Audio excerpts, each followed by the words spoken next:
What happens when a beloved Hollywood actor walks onto a morning show set expecting a friendly chat about his latest movie and instead gets ambushed by a host with an agenda? It only took 39 seconds of Michael Strahan's opening question for the entire Good Morning America studio to realize this interview was about to go completely off the rails. Mark Wahlberg settled into the bright orange chair on the Good Morning America set, flashing that familiar smile audiences have loved for decades. The studio lights beamed down as the crew made final adjustments. Sitting across from him was Michael Strahan, flanked by co-hosts Robin Roberts and George Stephanopoulos. The energy felt different today. Something was off. Mark had done hundreds of these interviews. He knew the routine. A few laughs, talk about the new film, maybe a funny story from set, and everyone goes home happy. But Michael's expression told a different story. There was tension in his jaw, a certain coldness in his eyes that Mark couldn't quite place. So Michael started, his voice carrying an edge that made Robin glance over nervously. "You're here to talk about your new movie. But I think we need to address something else first." Mark's smile faltered slightly. "Okay, sure. What's on your mind?" "I want to talk about privilege," Michael said, leaning forward in his seat. "Your privilege, specifically." The studio went quiet. Camera operators exchanged confused looks. Robin shifted uncomfortably in her chair. George's eyes widened just a fraction. Mark took a breath. "I'm not sure I understand what you're getting at, Michael." "Really?" Michael's tone dripped with sarcasm. "You don't understand? Let me spell it out for you. You walk in here expecting us to just promote your movie, like we're some kind of free advertising service. Meanwhile, there are real issues happening in the world, and you're out here making millions pretending to be a tough guy in front of a green screen." Robin tried to intervene. "Michael, I think maybe we should." "No, Robin." Michael cut her off sharply. "I'm tired of these celebrity interviews where we just softball questions and pretend everything is perfect. Mark here represents everything wrong with Hollywood. The entitlement, the disconnect from reality." Mark sat back, processing what was happening. His publicist stood off camera, looking panicked. "Michael, with all due respect, I came here because your producers invited me. I'm happy to talk about anything, but I'm not sure where this hostility is coming from." "Hostility?" Michael laughed, but there was no humor in it. "You want to see hostility? Try living in the real world instead of your mansion in Beverly Hills. Try dealing with actual problems instead of which private jet to take to your next vacation." George finally spoke up. "Michael, I think we need to take a step back here." "Stay out of this, George," Michael snapped. "This is my segment." Mark's expression hardened. The friendly demeanor was fading, replaced by something more serious. "Look, I don't know what's going on with you today, but this is uncalled for. You don't know anything about my life, my struggles, or what I've been through." "Oh, please," Michael said, rolling his eyes dramatically. "Spare me the sob story. You're worth how much now? 300 million? 400 million? And you want us to feel sorry for you?" "I never asked anyone to feel sorry for me," Mark replied, his voice steady but firm. "But I'm also not going to sit here and be disrespected on national television." Robin tried again. "Guys, maybe we should go to commercial and—" "We're not going anywhere," Michael interrupted. "I'm just getting started." "You know what really bothers me, Mark? It's actors like you who think you can just waltz into any situation and everyone should bow down. You think because you've been in some action movies that you're actually tough? That you're actually the characters you play?" Mark's jaw clenched. "I've never claimed to be anything other than an actor doing his job." "Your job?" Michael repeated mockingly. "Your job is to play pretend while real people struggle. Your job is to collect enormous paychecks while families can't afford groceries. And then you come on shows like this expecting us to celebrate you." The crew was frozen. Nobody knew what to do. This had gone so far beyond a normal interview that even the seasoned professionals were at a loss. "Michael, what do you want from me here?" Mark asked, his patience clearly wearing thin. "Do you want me to apologize for being successful? Should I feel guilty for working hard and building a career?" "Working hard?" Michael's voice rose. "You call memorizing lines and hitting your mark working hard? Try working 3 jobs to support a family. Try real hard work." George put his hand on Michael's arm. "Michael, this isn't." Michael jerked his arm away. "Don't touch me, George. I'm making a point here. Your point seems to be attacking me for no reason." Mark said, "I came here in good faith." "Good faith?" Michael scoffed. Good faith would be acknowledging your privilege. Good faith would be using your platform for something meaningful instead of just promoting another generic action movie that'll be forgotten in 3 weeks. Robin's voice was almost pleading now. Michael, please, this isn't professional. Professional? Michael turned to her. You know what's not professional? Having these entitled celebrities parade through here day after day while we pretend their movies matter, while we pretend they're interesting, while we act like they deserve the pedestal we put them on. Mark stood up abruptly. The microphone pack clipped to his belt pulled at the wires. I think we're done here. Sit down, Michael demanded. We're not finished. Actually, we are, Mark said firmly. I don't care who you are or what kind of day you're having. I'm not going to sit here and be your punching bag. Michael stood too, squaring up to face Mark across the small table between them. So, that's it? You're just going to run away? How typical. When things get real, when someone actually challenges you, you can't handle it. Challenging me is one thing, Mark said, his voice low and controlled. Being disrespectful and attacking me personally is something else entirely. There's a difference, and you've crossed a line. I've crossed a line? Michael's laugh was bitter. That's rich coming from someone who's built a career on playing tough guys and now can't handle a few hard questions. These aren't hard questions, Michael. Mark shot back. These are personal attacks disguised as journalism. You haven't asked me a single legitimate question about anything. You've just been taking shots. George stood up now too, positioning himself slightly between them. Okay, I think we really need to stop this and go to break. Nobody is going anywhere. Michael insisted. Mark thinks he can just leave, walk off set like some diva? Prove my point about entitlement. Why don't you? Entitlement? Mark's voice carried real anger now. You ambush me on live television, insult me repeatedly, question my character, and I'm entitled for not wanting to participate in this circus? Robin had tears in her eyes. Please, both of you, just stop. No, Robin, let him talk. Michael said, let America see the real Mark Wahlberg, not the movie star, the guy who runs away when things get uncomfortable. I'm not running away, Mark said, pulling the microphone pack from his belt. I'm choosing not to engage with someone who clearly has their own issues they're dealing with. This has nothing to do with me or my movie. This is about whatever you're going through. Oh, so now you're a therapist? Michael mocked.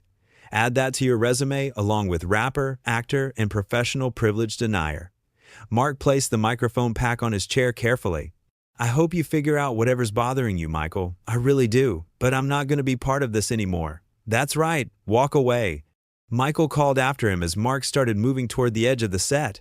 Show everyone what you're really made of. Mark paused and turned back. You want to know what I'm made of? I'm made of someone who knows when a situation isn't worth their time. I'm made of someone who respects themselves enough not to engage with bullies, even when they have a microphone and a camera. Bully? Michael's voice was incredulous. I'm the bully? That's perfect.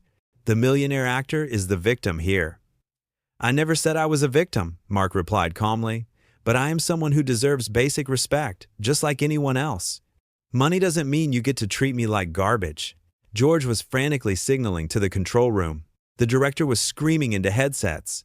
Robin had put her face in her hands. The entire production had devolved into chaos. You think you deserve respect? Michael pressed on. Respect is earned. And from where I'm sitting, you haven't earned anything but a big bank account. I've earned the right to be treated with basic human decency, Mark said, something you seem to have forgotten this morning. Michael took a step closer to the edge of the anchor desk. Human decency? You want to talk about human decency? How about the decency to acknowledge that you live in a bubble, that you're out of touch with regular people? I've never claimed to be a regular person, Mark said, but I am a person, and I came here today to have a conversation, not to be attacked. Everything is an attack to you people, Michael said dismissively. Anytime someone speaks truth to power, you cry about being attacked. Truth to power? Mark almost laughed. Is that what you think this is? You're not speaking truth. You're being cruel for the sake of being cruel. There's a difference. A producer had appeared on set now, trying desperately to salvage the situation. Mark, please, if we could just... I'm sorry, Mark said to the producer. I'm not doing this. You invited me here, and this is what happens? No thank you. Michael wasn't done. Of course, blame the production. Blame everyone but yourself. That's the Hollywood way, isn't it? I'm not blaming anyone, Mark said tiredly. Except maybe you, for turning what should have been a pleasant morning interview into whatever this is. This is reality, Michael said. This is what happens when someone doesn't just play along with your celebrity narrative. My celebrity narrative? Mark shook his head. Michael, I don't have a narrative. I'm just a guy who makes movies. That's it. You've built this whole thing up in your head. Don't patronize me, Michael warned. I'm not patronizing you, Mark said. I'm trying to understand what's really happening here, because this can't be about me. This has to be about something else. George finally found his voice with authority. Okay, that's enough. Mark, you're free to go. Michael, we need to talk. Robin, can you try to transition to the next segment? Robin looked shell-shocked, but nodded. We're going to take a quick break. She managed to say to the camera, her voice shaking. I'm not done talking, Michael protested. Yes, you are, George said firmly. This is over. Mark had already started walking off set. His publicist rushed to meet him, her phone already out, probably calling the agency. The studio crew parted like the Red Sea as Mark made his way to the exit. That's right, run away. Michael called out one more time. Let everyone see who you really are. Mark stopped at the edge of the studio just before, disappearing through the door. He looked back one final time. I hope you're proud of yourself, Michael. I really do. Because when you watch this back, you're going to realize how badly you messed up today. The only mess up was inviting you here, Michael shot back. Mark didn't respond. He simply shook his head and walked out, leaving behind the most disastrous morning show interview anyone could remember. Back on set, Robin had tears streaming down her face. George looked furious. The crew stood frozen, unsure of what to do next. And Michael stood there, chest heaving, seemingly unaware of the professional disaster he had just created. We're clear. The director's voice came through the studio speakers. We cut to commercial before any of that aired live. The relief in the room was palpable, but the damage was done. Everyone present had witnessed something unprecedented. A host had completely melted down, attacking a guest for reasons nobody could understand. Robin turned to Michael, her voice barely above a whisper. What was that? Michael's bravado seemed to deflate slightly. I was making a point. You were making a scene, George corrected sharply. That was unacceptable. Completely unacceptable. He's just another entitled celebrity. Michael tried to defend himself, but his voice lacked conviction now. He was a guest on our show, Robin said, wiping her eyes. A guest who did nothing wrong. And you attacked him from the moment he sat down. I was asking tough questions. Michael insisted weakly. Those weren't questions, George said. Those were attacks. Personal, unprovoked attacks. What were you thinking? Michael didn't have an answer. The adrenaline was wearing off, and reality was starting to sink in. The studio remained in stunned silence. Where did that come from? Robin asked, genuinely confused. I've never seen you like that. None of us have. Michael started, then stopped. I don't know. You don't know? George repeated incredulously. You just torched a major guest relationship, possibly exposed us to legal issues, and you don't know why? A senior producer had made her way onto the set. Her expression was grave. Michael, I need you to come with me, now. Michael looked around at his co-hosts, at the crew, at the chaos he'd created. For the first time since Mark had walked in, something like regret flickered across his face. I thought I was doing the right thing, he said quietly. The right thing? The producer repeated. Michael, come with me. We need to talk. George, Robin, can you handle the rest of the show? They both nodded, though Robin looked like she might break down completely at any moment. As Michael followed the producer off set, the magnitude of what had just happened settled over everyone. A routine celebrity interview had turned into an absolute nightmare, and Mark Wahlberg, who had simply shown up to promote his movie, had been subjected to an unprovoked assault on live television. The makeup artist approached Robin with tissues. Are you okay? No, Robin admitted. That was awful. Mark didn't deserve any of that. None of us saw it coming, George agreed. I've worked with Michael for years. I've never seen him act like that. Do you think Mark will sue? One of the crew members asked nervously. I think Mark showed incredible restraint, George said. A lot of people would have reacted very differently to that kind of treatment. Robin nodded. He kept his cool the entire time. Even when Michael was at his worst, Mark stayed calm. He tried to reason with him, another crew member observed. He gave Michael multiple chances to back down. And Michael just kept pushing, George said, shaking his head. I don't understand it. In the hallway, Mark was pacing while his publicist made phone calls. His assistant had arrived and was trying to calm him down. I can't believe that just happened, Mark said, running his hand through his hair. What was that? I don't know, his publicist said, covering her phone, but we're going to handle it. Don't worry. I'm not worried, Mark said. I'm just confused. I did nothing to provoke that. Nothing. We all saw it, his assistant confirmed. You were nothing but professional. He attacked you from the start. Mark's phone was buzzing nonstop. His agent, his manager, his lawyer, all trying to reach him. The story was already spreading through industry circles despite the commercial break cutting off the live broadcast. Should I have stayed? Mark asked, more to himself than anyone else. Should I have tried harder to defuse it? Absolutely not, his publicist said firmly. You did exactly what you should have done. You stood up for yourself and left when it became clear the situation wasn't salvageable. But people might think I'm difficult, Mark worried. Anyone who sees what happened will know you're not the difficult one, his assistant assured him. Michael was completely out of line. Completely. Back in the studio, the makeup team was working on Robin, trying to fix her running mascara. George was getting updates from the producers about how to handle the rest of the show. Do we address it? Robin asked. Do we say something? Legal says no, George replied. We pretend it didn't happen and move on with the scheduled programming. How do we just move on from that? Robin asked helplessly. I don't know, George admitted, but we have to try. The stage manager called for places. They were coming back from commercial. The show had to go on, even though everything had just fallen apart. Robin took a deep breath and faced the camera. Her smile was forced, her eyes still red, but she was a professional. Welcome back, she said, her voice only slightly shaky. Coming up next, we have a cooking segment with Chef Marcus showing us how to make the perfect autumn soup. The camera cut to George, who picked up seamlessly. That's right, and later we'll have tips on holiday shopping. Stick with us, the show continued. But everyone involved knew nothing would ever be quite the same. The image of Mark Wahlberg walking off set, maintaining his dignity while being verbally attacked, would stay with them. And Michael Strahan's inexplicable meltdown would raise questions for a long time to come. In the green room, other scheduled guests were being quietly informed that their segments might be cut or rescheduled. Word of the incident had spread quickly. Some guests were reconsidering whether they wanted to appear on the show at all after what had happened. Meanwhile, Mark had made it to his car. His driver asked if everything was okay. Just drive, Mark said, leaning back against the seat. Just get me out of here. As the car pulled away from the studio, Mark looked out the window at the New York streets. He'd been doing press for decades, thousands of interviews, and nothing, absolutely nothing, had ever gone like that.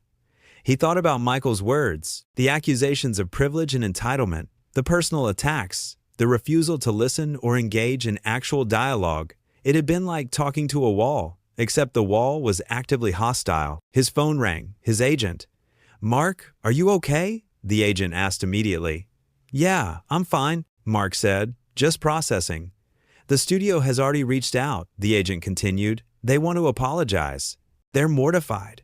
It's not the studio's fault, Mark said. It was Michael. Still, they feel responsible, the agent said. They want to make this right. How? Mark asked. How do you make something like that right? The agent didn't have an answer. Back at the studio, Michael sat in a producer's office. The reality of what he'd done was fully sinking in now. His career, his reputation, his relationships with his coworkers, everything was potentially damaged by his actions in those few minutes. What was I thinking? He said aloud. The producer didn't answer. There wasn't really anything to say.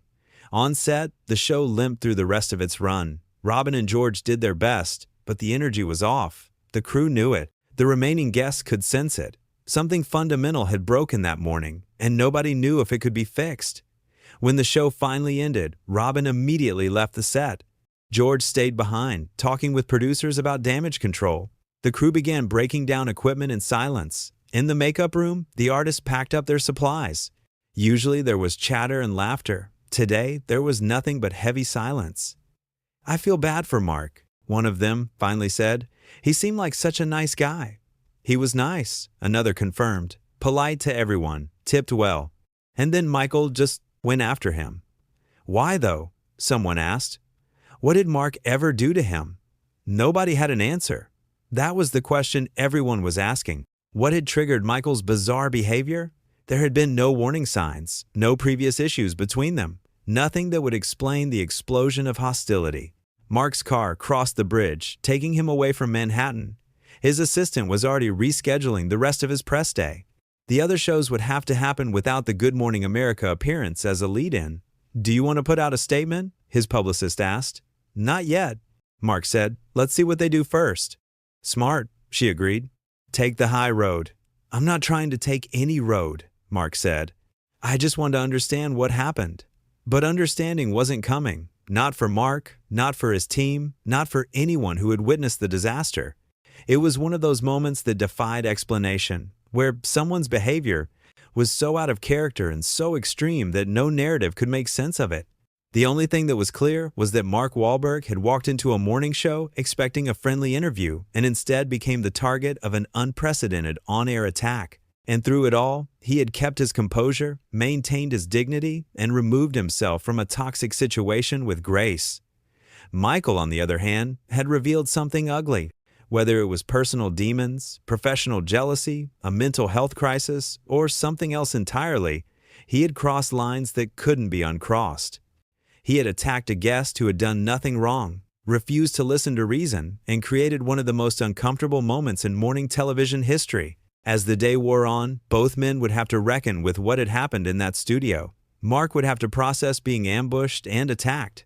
Michael would have to face the consequences of his actions. But in that moment, as Mark's car carried him away from the studio and Michael sat alone in an office facing an uncertain future, one thing was absolutely certain. Nothing about that morning had gone as anyone expected, and the reverberations would be felt for a long time to come.